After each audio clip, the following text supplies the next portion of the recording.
I'm very much indebted to the organizers of the Regina Peace Council. I'm delighted to be in Saskatchewan. There's one person I missed today, is my old friend David Orchard, who was not able to come due to a health problem. He called us up this morning, but David Orchard was very much instrumental, and that's when I met him, in the campaign against NATO military intervention in Yugoslavia, starting, of course, in 1999, but the crisis was before that. And he was so, his organizational skills, his focus, the way he managed to mobilize people from coast to coast, literally from coast to coast, it was absolutely remarkable. And I think it points to the fact that we need to rehabilitate that momentum that we had perhaps in the 90s or even up to the Iraq War. And the fact of the matter is that the anti-war movement has in large part been co-opted, in the same way as the politicians have also been co-opted, but we know that. But the anti-war movement has been co-opted. The World Social Forum is funded by the Ford Foundation, and that perhaps also explains that today we're not a large crowd of people. The media does not cover war crimes unless they are committed by the victims of those war crimes. That's generally the focus. The victims of US-led wars are the protagonists of war crimes. Bashar al-Assad is killing his own people, quote unquote. But the fact of the matter is that the United States is waging a so-called counterterrorism operation in Iraq and Syria against ISIS Daesh, which happens to be a creation of US intelligence. So they send them in. It's a very diabolical project. You send in your intelligence assets into Mosul and Raqqa. They come in Toyota trucks with absolutely no air defense system whatsoever. They cross the desert from Syria into Iraq. It's open desert. If they had wanted to demolish the ISIS, it would have been a piece of cake in 20 minutes. The convoy, you saw those images of Toyota trucks crossing the desert. And then they occupy Mosul. The Iraqi military is co-opted and let it happen, and so on and so forth. That's one example.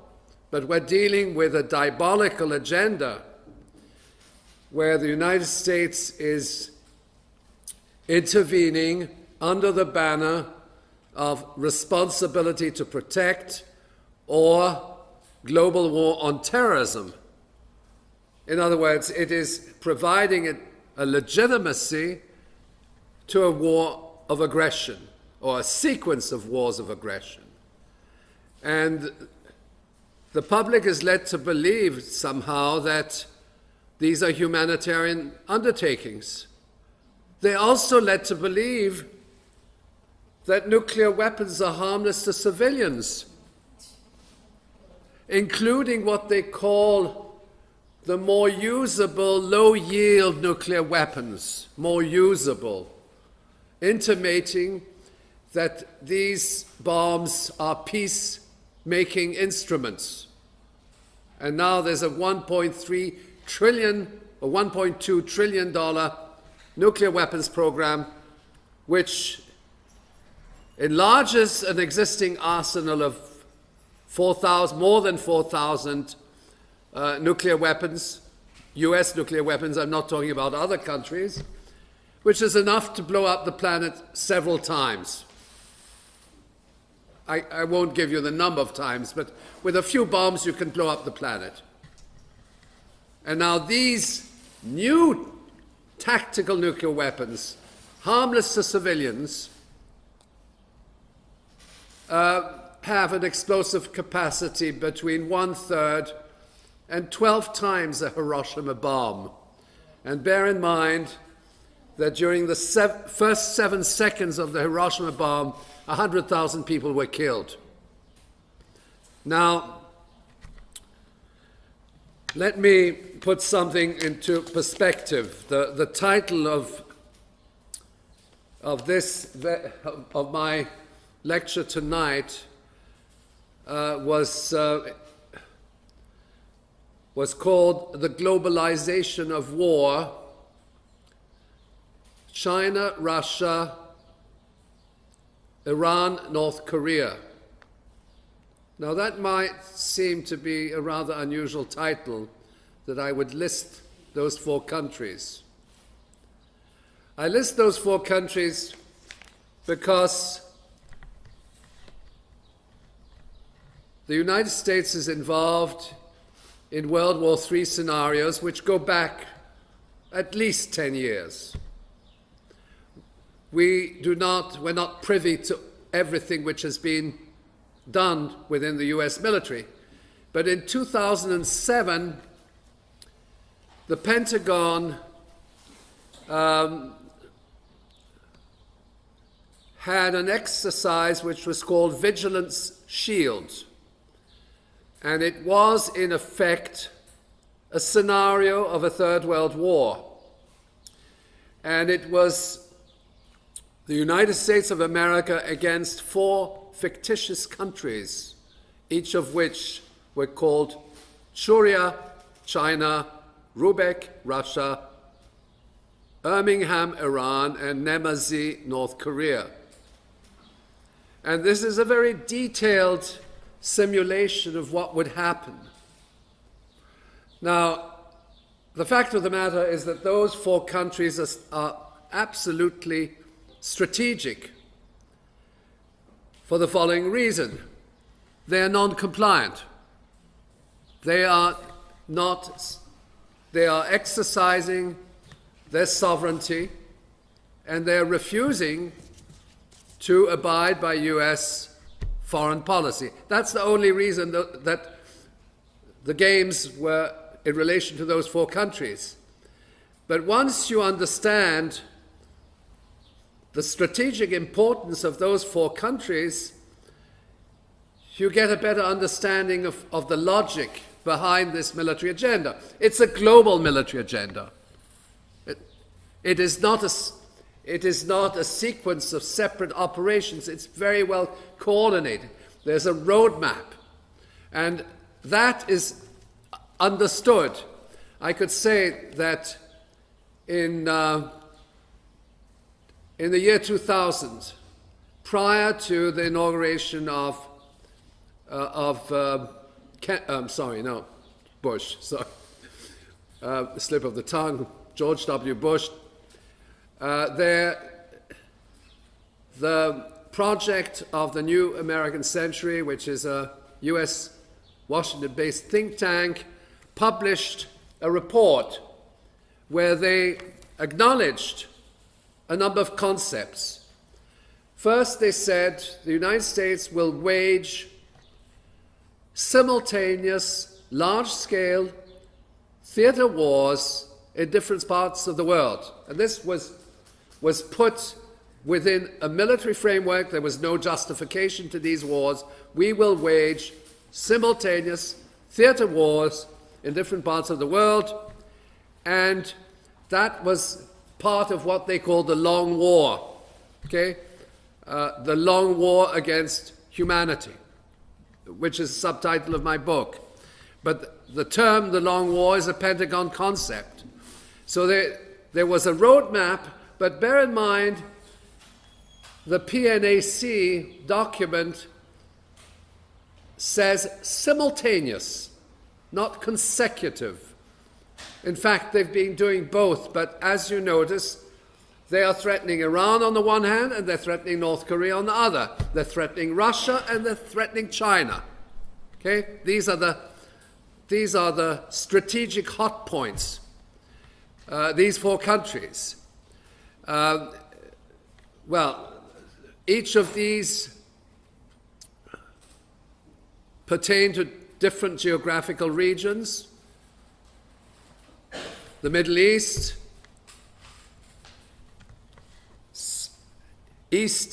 Northeast Asia, the South China Sea.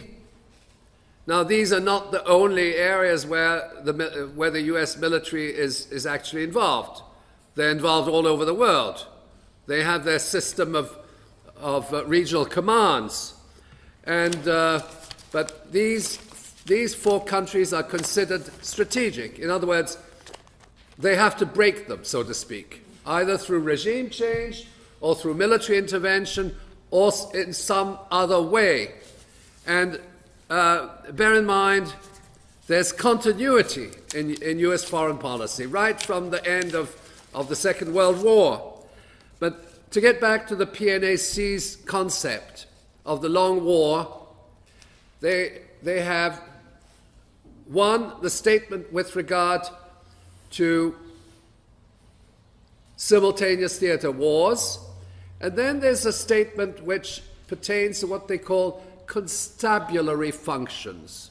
Now, constabulary functions doesn't mean necessarily theater wars, but it might mean sending in special forces, regime change, a whole series of interventions, intelligence ops, economic sanctions.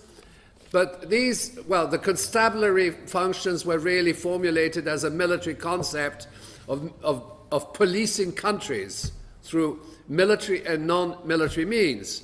And then the third, which is included in this list, is the revolution in military affairs, which essentially means developing new capabilities in the production of weapon systems, of advanced weapon systems.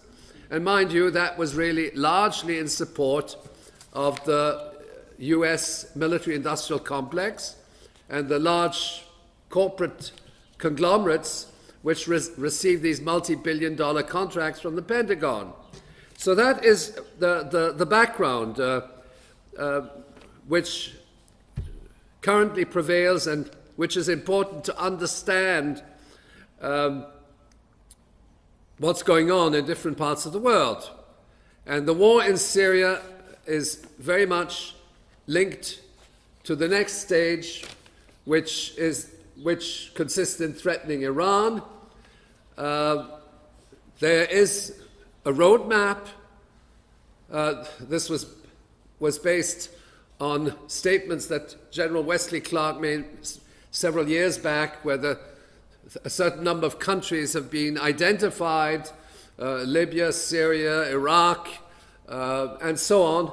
And now in the Middle East, of course, we have war. We have a war situation in Syria. We have a war situation in Iraq. We have Afghanistan. It's a renewed war.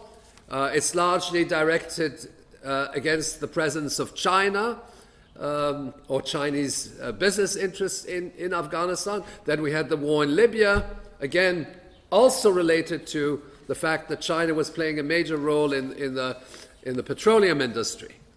But in any event, this is a war. This is a war without borders. It is a war of conquest. But to sell this to the public, you have to have quite a big army of media disinformation, propaganda, where you actually present war as a peacemaking undertaking. Okay, and anybody who contests that, of course, is a conspiracy theorist. So, but the logic, the explanations to justify this war inevitably are based on lies. You can't do it otherwise. We're not waging a war of conquest. We're waging a war with a view to restoring democracy. We are going after the terrorists who are threatening our way of life, and so on and so forth. The fact that those terrorists are sustained and supported and financed by the US military, by Saudi Arabia, by the Western Alliance, is not something that you're going to read necessarily in the mainstream media. Although you have enough information in the mainstream media to connect the dots.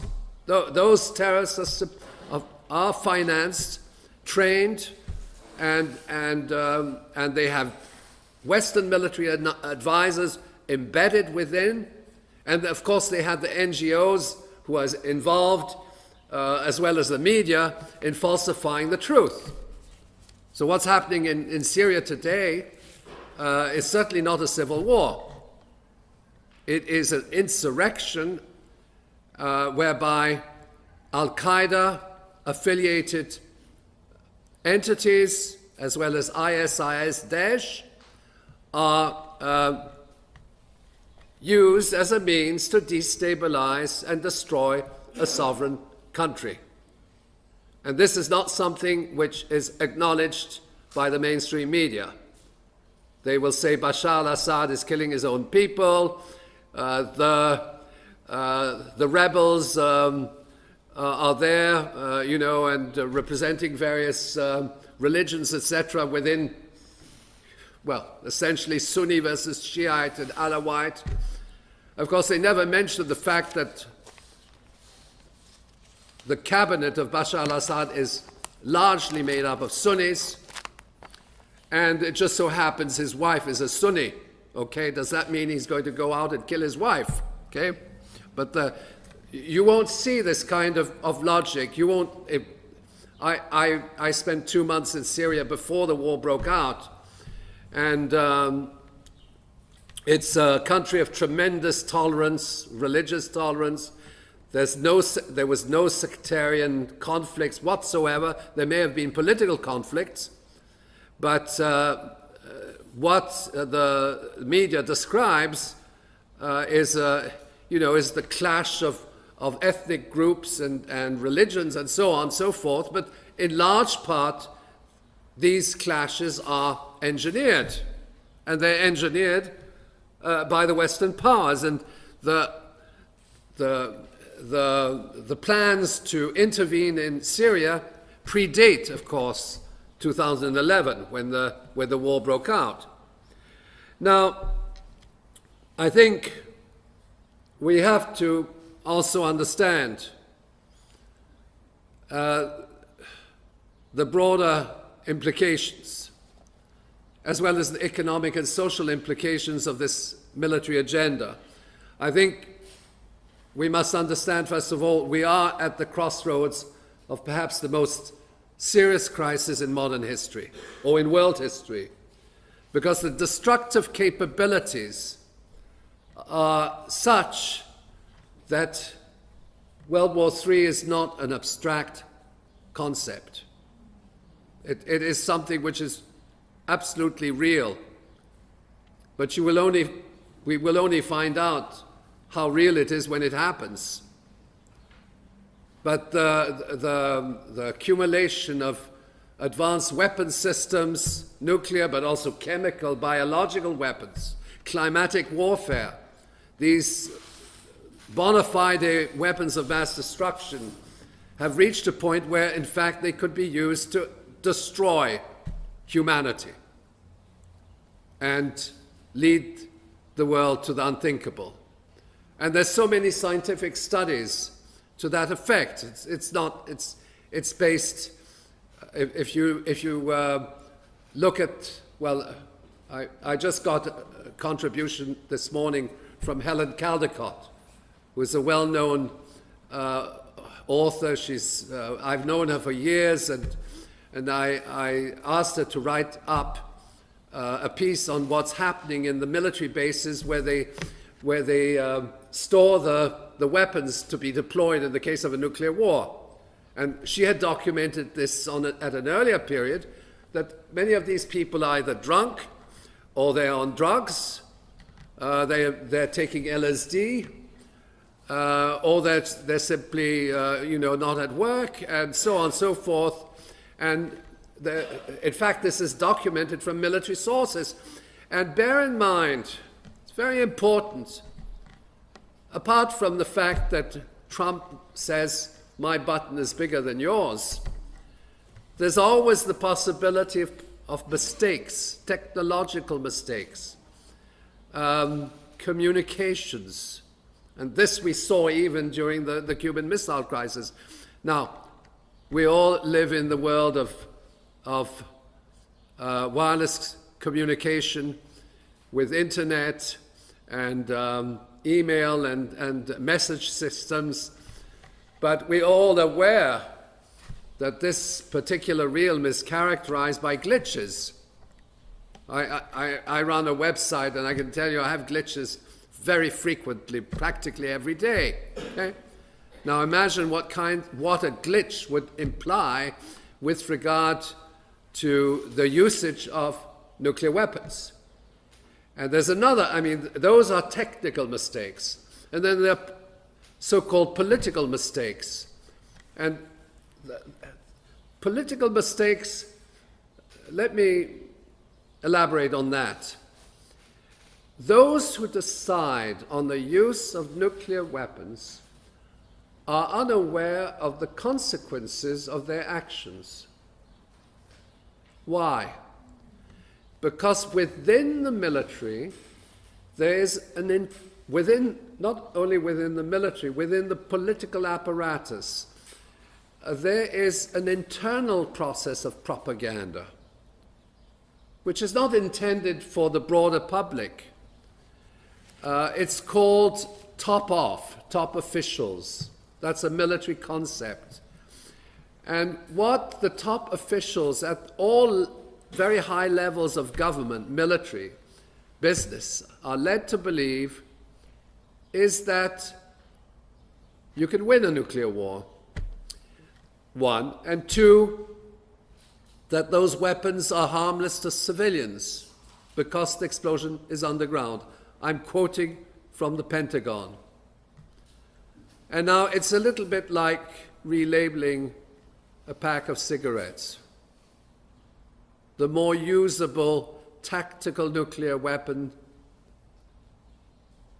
low yield, 1/3 to 12 times a Hiroshima bomb, is, quote, harmless to civilians because the explosion is underground. These are bunker buster bombs, but how many feet underground do they actually go? I checked the data.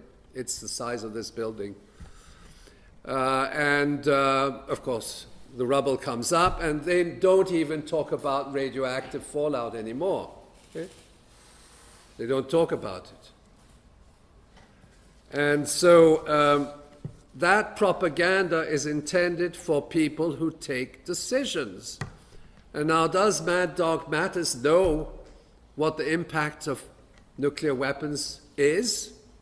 It's a bit of harakiri, because taking that decision ultimately also kills U.S. foreign policy and the U.S. elites, and not to mention the corporations which are recipients of $1.2 trillion defense contracts to develop new nuclear weapons. They'll never be able to cash in on their profits unless they do it before. I'm being a bit cryptic, but the thing is that there's it's a diabolic agenda. It's based on lies, and then the lie becomes the truth, okay? And when the lie becomes the truth, there's no moving backwards. And that is what is happening. The lie becomes the truth. War becomes peace, and peace becomes what we understand as peace is a conspiracy theory, okay? So that in that sense, we are living in what I'd call an inquisitorial environment. because it's not so much even the question of obfuscating the lies.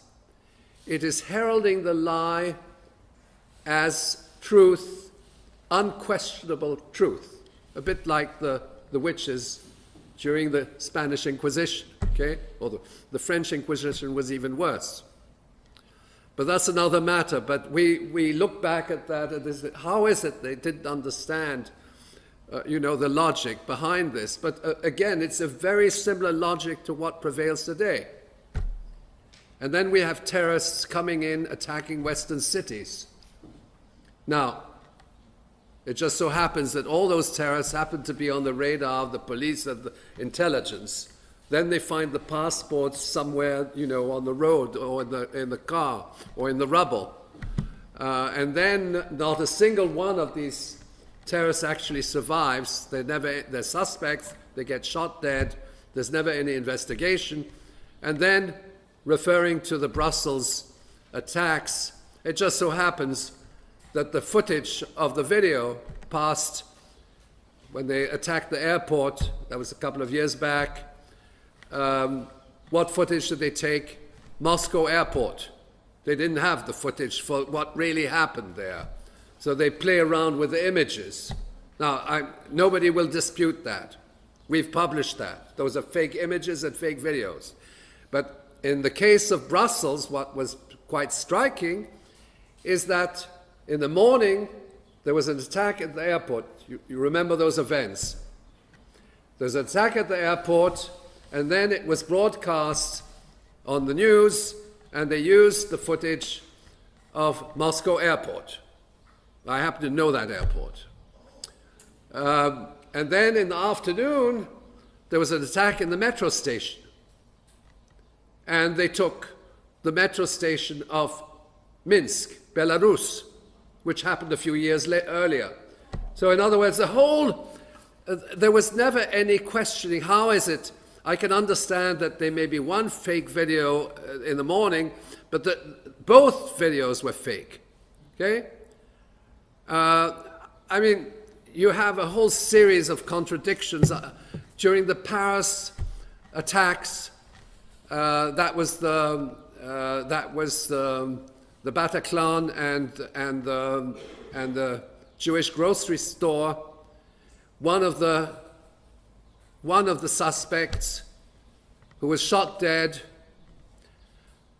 a couple of years earlier had a one-to-one meeting with the French president at the Élysée Palace. No, it wasn't one-to-one, but he was there and he met the president. Now, I'm not saying necessarily that this indicates any kind of, relationship, but it was not investigated by any French reporter. What the hell was this suspect who was a dropout living in a slum area in the periphery of Paris?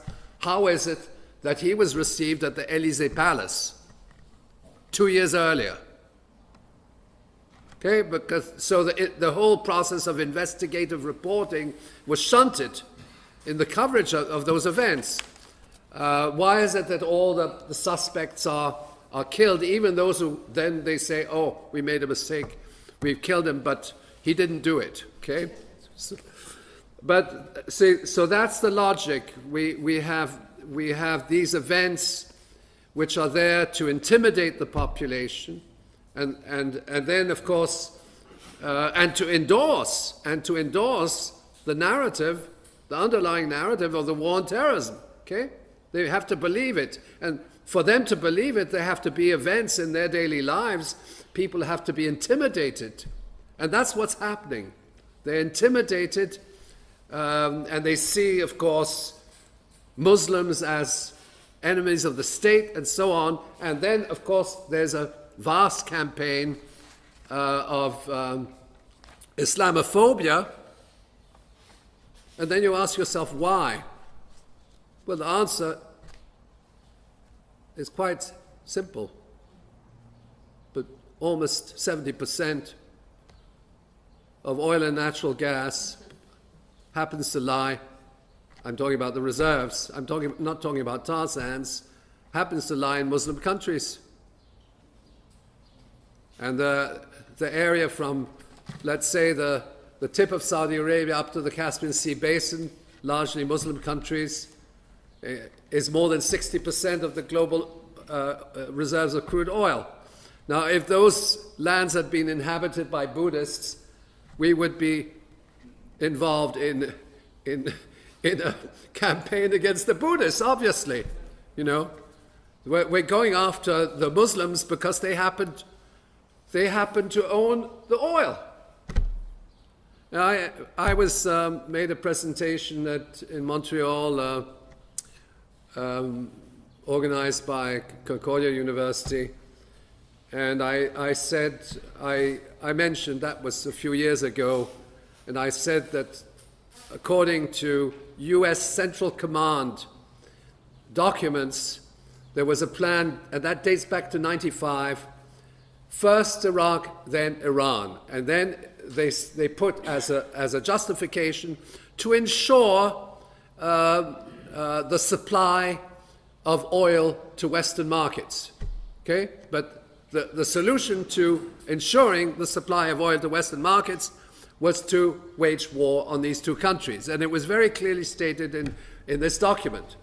And then somebody says, Professor, but we need that oil. I said, what's the solution? I said, well, buy it, don't steal it. But that's what they're doing. They're stealing it. They're going into Iraq. They knock down the country, and then of course, you go in and take over the oil. The country is so indebted that they will exchange the oil for all the debts which have been also accumulated as a result of the war. So that is the background. We are in a world. Sorry, I'm facing a glitch here on my computer. We are in a situation where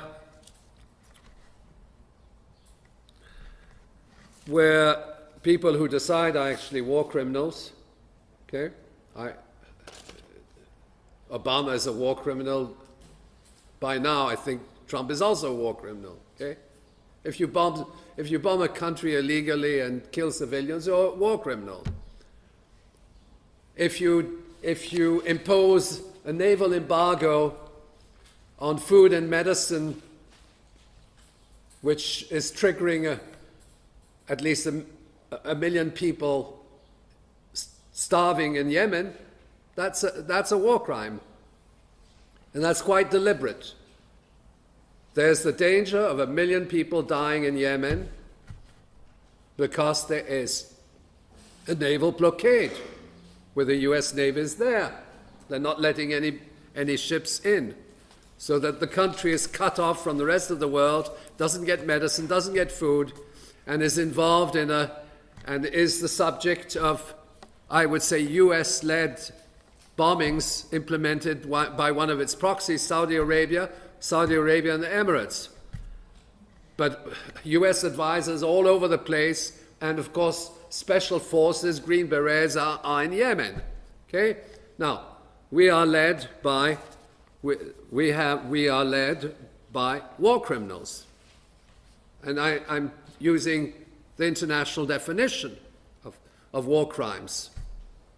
And we also have a media which is complicit in this agenda, which is also responsible for war crimes. War propaganda is an illegal act under Nuremberg. And if we look at the timeline in the post-9/11 era, I think it's very clear, of course, that the 9/11 attacks were absolutely fundamental in setting the stage. Well, first of all, setting the stage for the global war on terrorism. What happened? And that's where the media comes in, because they fail to underscore the political lies. At 11 o'clock in the morning, George Tenet, that's on the morning of 9/11, George Tenet states Al-Qaeda's behind it. Where did he have the evidence? There was no investigation which had been carried out. Two hours later, at 11 in the morning, I checked the news. George Tenet says, yes, Al-Qaeda's behind it. And then at 9 in the evening, they declare war on Afghanistan. And the following day, NATO, invoking Article 5 of the Washington Agreement, of their articles, etc., then declares war on Afghanistan. Well, in fact, it was confirmed at a later date, but nonetheless, they say one member of NATO is attacked under the doctrine of collective security. All members of NATO have been attacked. That was the justification. Now, nobody knew about that. They didn't really understand the logic. Afghanistan was identified as a state sponsor of terrorism. Al-Qaeda was responsible, and then the day after in Brussels, they invoke Article 5, and they say, we are now at war with Afghanistan, and then on the 7th of October, they invade Afghanistan. That's less than a month, okay? Now, there's several lies in that narrative. One, there was no proof it was Al-Qaeda. Apart from the fact that Osama bin Laden was in a hospital bed in Rawalpindi, a military hospital under the auspices of the Pakistani military. He had a kidney problem, and he was admitted on the 10th. Now, was he actually, I'm being facetious, was he coordinating the 9/11 attacks from his handheld, in the hospital? And he was then, and then Rumsfeld said, we don't know where he is. It's like looking for a needle in the stack of hay. And in fact, they knew all along where he was. Okay? And with modern technology, all you have to do is to slash a few, pieces of metal into his body, and you can use your GPS to go after him. Those technologies were available in 2001. But again, a whole series of lies. Now, the other big lie, when the war broke out in Afghanistan, is you cannot, under any circumstances, prepare a major theater war thousands of miles away in 28 days. Impossible. Okay? A war of that magnitude takes months and months and months, and sometimes years to prepare. But there wasn't a single military analyst who actually had the courage of saying, well, how come they managed to do that so quickly after 9/11 and have it, have the Air Force there going in? Because Ed took several months to prepare this meeting, right? Okay. How many months has it taken to prepare this meeting? Can you imagine a war run by the Pentagon with all its complexities, and they do it in 28 days? So that is where I think that is where the perceptions of the public start to evolve. And that's where 9/11 truth and 9/11 lies play a crucial role. People are led to believe that they are threatened by terrorists, Islamic terrorists. There's a process of intimidation which takes place. The military concept behind that is called the massive casualty producing event. And it's a military concept. And it says the following: if you want to mobilize people's concerns and so on, you have to have dead people. You have to have casualties. And a massive casualty producing event has the effect of creating, quote, a useful wave of indignation. I'm quoting a Pentagon document. It's from Operations Northwards, which was a secret plan to have a false flag in relation to Cuba, killing people in the Miami Cuban community, and then there would be a useful wave of indignation. You can check that document. But the useful wave of indignation after 9/11, well, I wouldn't necessarily use that term in relation to 9/11, but nonetheless, without 9/11, they wouldn't have had the pretext and the justification to invade Afghanistan. But there were no, people didn't reflect. First of all, another element, and that's where the lies, the media lies, come in. In the course of the month of September, the Afghan government, the so-called Taliban, which incidentally, George W. Bush, when he was during his election campaign, he says, the Taliban, I thought that was a rock group. You can see how well informed he is. He said, oh, I thought that was a rock group. He also said, incidentally, when a Canadian journalist interviewed him during his election campaign, they said, Governor Bush, what do you think about Canadian Prime Minister Jean Poutine's trade proposal? Okay?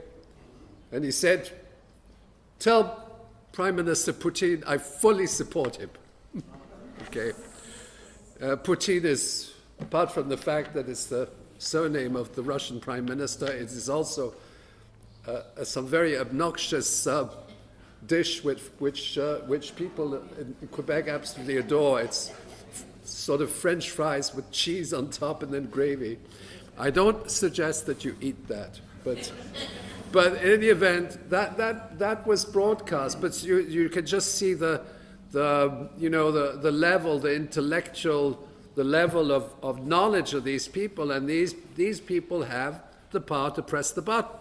Okay, they have the power to press the button, and they are very unaware of the actions of the consequence of their actions. Now, I'm getting back to September 2001. The Taliban government actually approached the US State Department twice and said, if you provide us some preliminary evidence concerning Osama bin Laden, we are prepared to deliver him to the US justice system. Okay? So there is the number one terrorist who was the object of a whole series of, the saga went on. But of course, if you arrest the number one terrorist, you're left with a hole in your narrative. There can't be a global war against terrorism if you've arrested Osama bin Laden. Okay, so that was made on two occasions through diplomatic channels. It's the government, and they said, if you want us to deliver him, we will do it. And then George W. Bush said, we don't negotiate with terrorists. Okay, so it was a bit a non sequitur, circular type of thing. But the fact of the matter is that war was instigated with very little opposition. People were so shocked by what happened on the September 11, they didn't want to even express their critique and say, well, Afghanistan didn't attack America. We didn't see any jet fighters in the skies of New York with an Afghani flag there. No, we didn't. What's the proof? Tell us. And that would have been a normal response to the statements made at the Atlantic Council on September 12, where they said, no, we're going to invade Afghanistan because Afghanistan has attacked a member state of the Atlantic Alliance. That was the discourse. And we were misinformed because none of this actually was reported in any meaningful way by the corporate media. Now, In that regard, I think the 9/11 events played the role of a watershed. It signified the inauguration of the global war on terrorism. It provided a justification for subsequent wars, although the 2003 invasion of Afghanistan had a somewhat different logic, because we did have a very significant anti-war protest movement. But despite the protest movement, they went ahead. Now, let me give you another big lie about, which was not covered. We've covered it, and nobody really knows about it. There was a lot of discussion on what was called the Downing Street memos, okay? I won't go back on the Downing Street memos, but there was something far more serious, and it had to do with Colin Powell's presentation to the United Nations in early February 2001. And for people who recall that, Colin Powell came in and said, "This is a very authoritative report by British intelligence, blah, blah, blah." Okay? And he said, "Weapons of mass destruction," and then he quoted from the report, etc., etc., etc.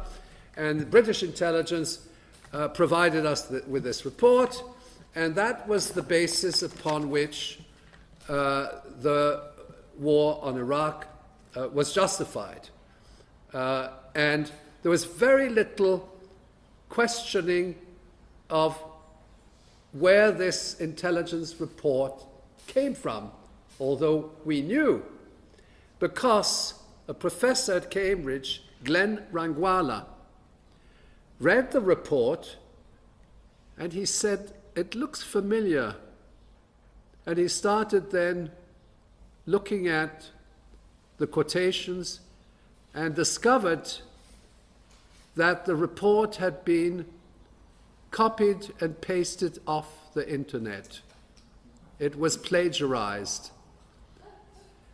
And he managed, and he proved it. It was an incredible achievement, because there were certain even typos he went back to the original sources, and in fact they copied it from a PhD document which was being presented in California. And so that report was aired on Channel 4. A Guardian, I think, did publish excerpts. I was in touch with him. We published the whole document. But it was not used as a means to question the legitimacy of Colin Powell's lies, statements at the United Nations Security Council. Okay? Nobody stood up, came up and said, "Well, according to Glenn Rangwala, you plagiarized." That report and that report wasn't prepared by British intelligence. It was prepared by public relations officers in the office of Tony Blair. Okay? Now, that was one element of the war in Iraq which very few people know about, not because essentially it wasn't covered. Okay? It simply wasn't covered. Another thing which wasn't covered about the 9/11 attacks was the fact that it was a third tower that came down. We didn't know, even people who were consistently involved in research. I was doing research on 9/11. It was several years later that we found out that Tower 7 had collapsed. And then we then took cognizance of the fact that the announcement of Tower 7 was made on CNN and BBC about 20 minutes before the event actually happened. And then there was no investigation of why, how is it that there was foreknowledge of this building going to collapse, which wasn't even struck by an aircraft. Okay? There was some little bit of fire here and there, but it was brought down through controlled demolition. That is absolutely corroborated.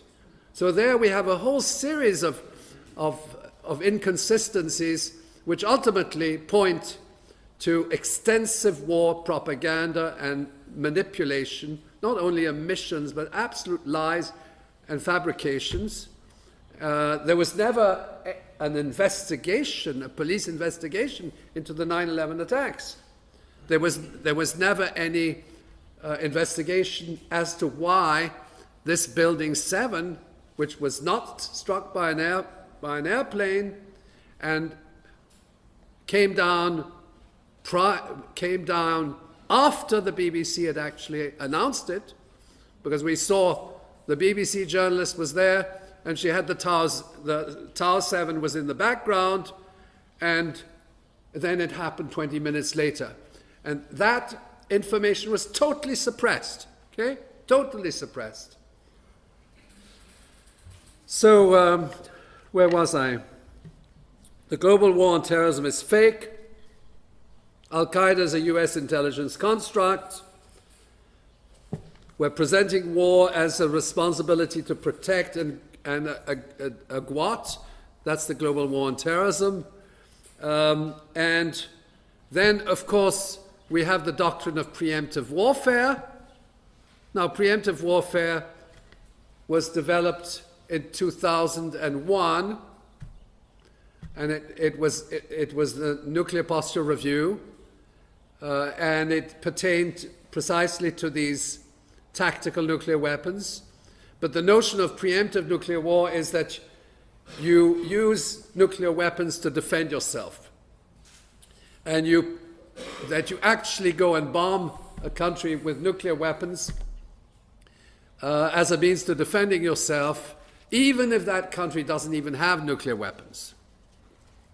And I can tell you that Libya was one of the first countries to be which had been, according to Pentagon documents, they had envisaged using tactical B-61 bombs, buster bunker bombs with nuclear warheads against Libya. The project was abandoned, but it was announced by the Pentagon. That was during the Clinton administration. Okay, and again, then you had the preemptive nuclear war, which says, and preemptive war in general. Okay, you attack a country to prevent it from attacking you. Okay, but of course, America is situated several thousand miles from where that country happens to be. So this again, this doctrine becomes embedded in U.S. foreign policy. But I should also mention that if we start doing a little bit of background history, the doctrine that we're experiencing in the post-9/11 period has its roots essentially in the early years after World War II. The first nuclear weapon was dropped on Hiroshima on August 6, 1945. And Harry Truman made the statement on August 9th, when the second bomb was dropped. It was a long speech. He was coming back from the Potsdam conference in Germany, but he said, I quote, "The world will note that the first atomic bomb was dropped on Hiroshima, a military base, and that was because we wanted to save the lives of innocent civilians," unquote. Now that doctrine of collateral damage has been persistent, but in fact what we notice in US military doctrine, even going back to the later period, the last year of World War II, where you had these massive use of firebombs and the bombings of German cities. They were civilian targets exclusively, okay? And the same thing in Japan. exclusively civilian targets. And then that doctrine ultimately then prevailed in the early 50s when you had the Korean War. The massive casualties which occurred from 1950 to 53, where 30% of the population of North Korea was killed. Now, from their standpoint, the United States is a threat to their national security. Of course, Americans presented the other way around. North Korea is a threat to our security. Well, we happen to have killed 30% of its population. Okay? That's about the size of California. No, that would be 20%. 60 million people out of more than 300 million. But bear in mind, the US military actually acknowledges, because if you look at a quotation of General Curtis LeMay, who says, we must have killed what? In the course of 18 months of bombing, what? 20% of the population and the totality of the cities, 98% of the cities. The crimes committed in relation to the Korean people there's no other precedent in history. Okay? If you look at World War II, the countries which lost the largest share of their population were Soviet Union, Germany, and Yugoslavia, primarily, those three countries. But we're not talking about, as far as Russia was, Soviet Union is concerned, it was about 10% of the population. But there we're talking about 30% of the population. And then, of course, today, when we discuss denuclearization, we fail to understand what this country went through and what it went through in the aftermath of the Korean War, where every single year it is threatened by nuclear weapons. Every single year since 1950. I should also mention another thing, is that already in 1945, the United States had formulated a plan to bomb. That was when the United States and the Soviet Union were allies. On the 15th of September 1945, barely a few weeks after the end of World War II, they released, it's a declassified document, they had a plan to bomb 204 cities across the Soviet Union. And that plan was formulated in 1942. It wasn't formulated during the Cold War. It was first formulated in 1942. It was released in 1945. And then they had another set of plans which go to the 60s, but then we're in the Cold War era. Well, that's another matter. I don't want to get into it, but the thing is that the nuclear doctrine which emerges goes back to Truman and the so-called Truman Doctrine. But now, if you look at, because next week, of course, it's the summit in Singapore. I'm leaving, incidentally, after this event. I'm off to South Korea, okay? Precisely for events which are held in relation to that summit in different, well, there are different venues, but one is in the South Korean Parliament, where they at least have the courtesy of inviting a conspiracy theorist. But what I'd like to say, to put this thing in perspective, North Korea has about 10 nuclear bombs. I haven't looked at the most recent data. It might be more than that. Okay, the United States has 4,000. But Belgium has 5 times more nuclear weapons than North Korea. There's a whole series of European countries. We never mention them. They have nuclear weapons, okay? They have nuclear weapons. And I'm talking about Belgium, Holland, Germany, Italy, and Turkey. Turkey has 90. I think, no, now they're less, about 50. Okay? But I mean, I have the figures on this. In other words, and it's amply documented. Yes, Belgium had 20, at least double what North Korea has. They have B-61-11 tactical nuclear weapons. So there you have 5 non-nuclear, so-called non-nuclear states which have nuclear weapons made in America under national command. That means that under international law they are nuclear weapon states, even if they don't produce the nuclear weapons. Now you have the situation of Germany. Now Germany is a nuclear weapon state as well. It has under national command tactical nuclear weapons, B-61, and at the same time, through its partnership with Aerospatiale Matra, and which ultimately then, and Deutsche Aerospace, which ultimately then merges into a new company called EADS, European Air Defense System Corporation. Germany produces nuclear weapons for the French Navy.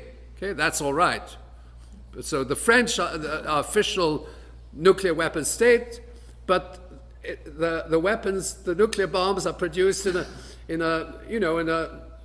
binational partnership, but which it's a Franco-German company.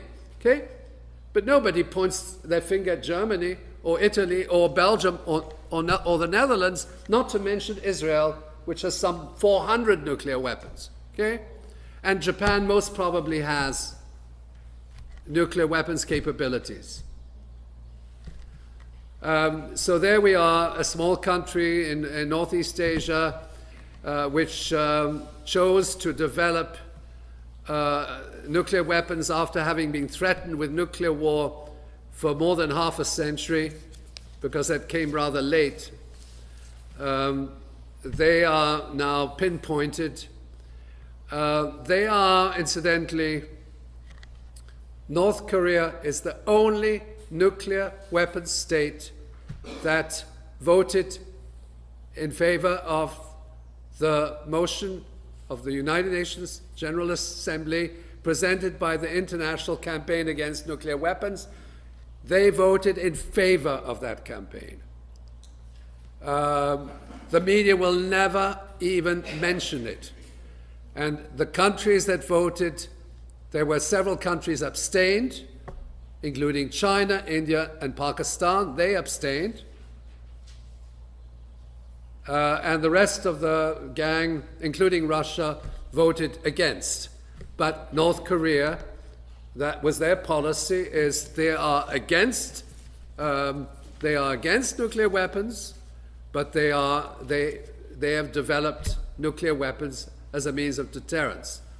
Now, what I don't think much is going to come of this agreement, of this summit next week. There will be, of course, a show, but I don't think that the North Koreans will actually accept to denuclearize without receiving something in exchange.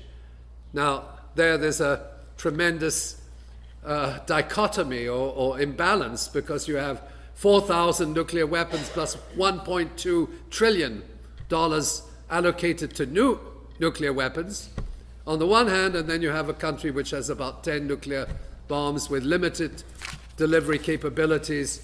But again, the real threat to global security is the United States of America, particularly in view of this, the fact that it is spending billions and billions of taxpayers' money for the development of its weapons arsenal. Now, let me conclude and maybe raise some of the economic and social dimensions, how this war economy ultimately, how this war economy leads to certain restructuring of the global economy. The two most dynamic sectors, and we're living under a neoliberal agenda, the two most dynamic economic sectors of the global economy, guess what? Weapons production on the one hand and luxury goods on the other.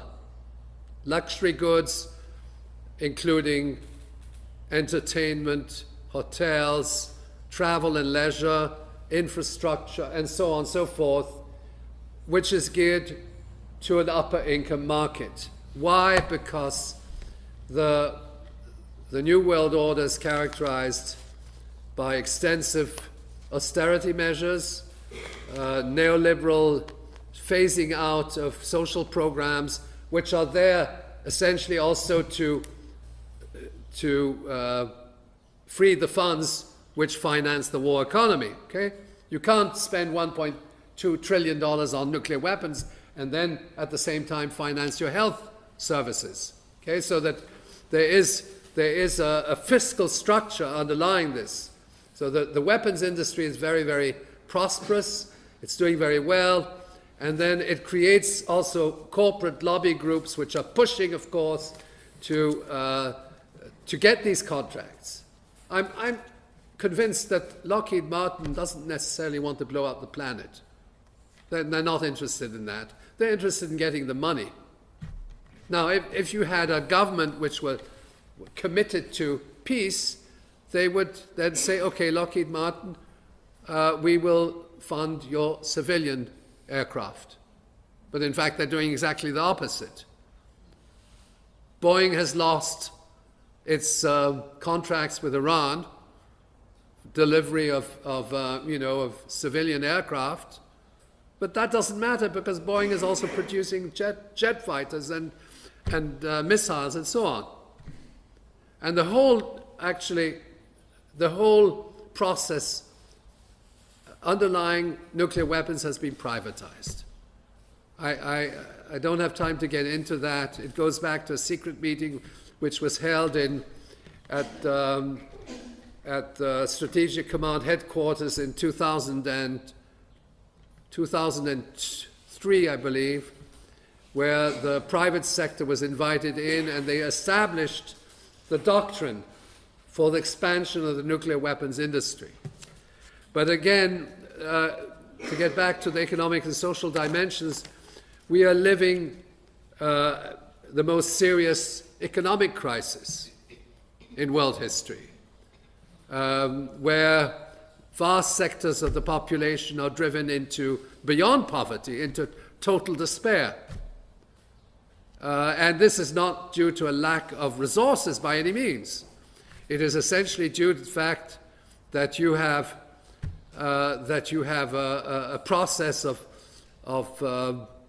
economic expansion, which is ultimately strictly based on profit, which destroys the environment. If we look at farming, it's the whole issue of the genetically modified seeds. It's the reproduction of the agricultural cycle. The agricultural cycle is dead in many countries.